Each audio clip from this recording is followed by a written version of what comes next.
Unfortunate accident turned into a heartwarming story for a pig and Good Earth Farm. Recently, a pig fell off a truck on his way to a confinement building. A conservation officer found him and knew the best place for him was Good Earth. Now known as Mr. Pigglesworth, he's still in the process of recovering.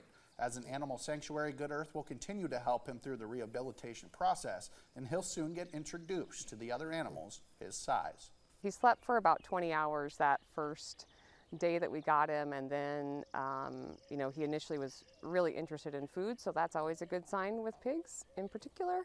And he started eating and drinking pretty quickly, and then the next day he started walking around, and then our foster pup started playing with him, and now I think he thinks he's a dog.